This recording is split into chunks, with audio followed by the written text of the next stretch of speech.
hariho ibyari byabajijwe nka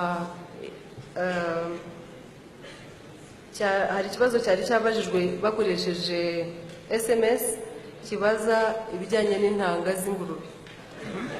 Basabaga ko RAB nibo bari basabye ko bagisubiza, so uwa RAB nawe yagisubiza tugakomeza.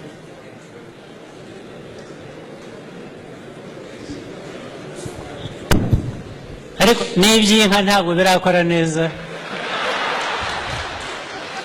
Iby'ingurube byose nabisubiza, reka Ministre abisubize.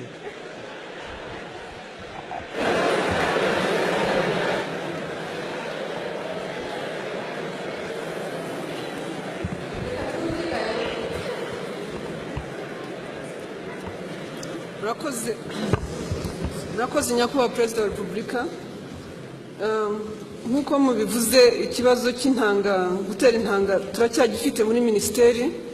Ubu icyo turimo gukora, ntangire ku kibazo cyo mwari muvuze cyo gutera intanga z'inka, icyo turimo gukora ni ukudecentralizinga system kugira ngo igere ku baturage ku buryo bushoboka nk'uko n'ubundi ariko byari bikwiye kuba bimeze. Mu rwego rwa services, ubu twaramanuye intanga na liquid nitrogen abantu baba bakeneye bibonekera kuri district, ariko noneho turashaka no kugira ngo tubiprivatizinge, hanyuma ku level ya serire hazajya habaho abantu batera intanga ku mafaranga makeya, ariko buri muntu wese azajya atererwa intanga igihe akeneye gutererwa intanga.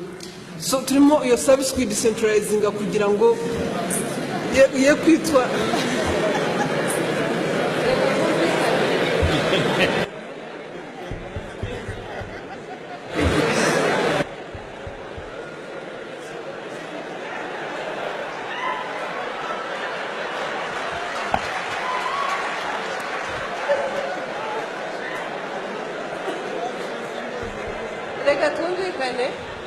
mureke twumvikane.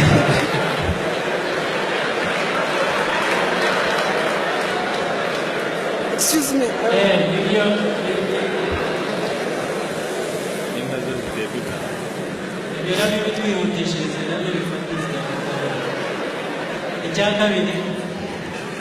Nyakubahwa Perezida wa Repubulika, icya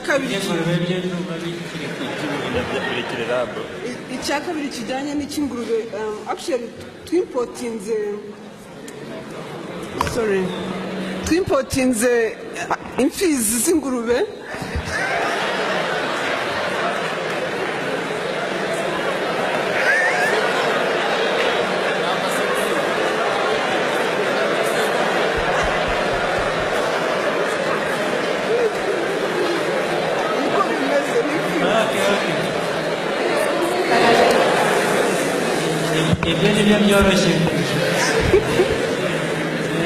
Twimpotinze amasekurume y'ingurube turayadistributinga mu gihugu, turayadistributinga mu gihugu kugira ngo abantu bayakeneye bashobore kubona icyororo.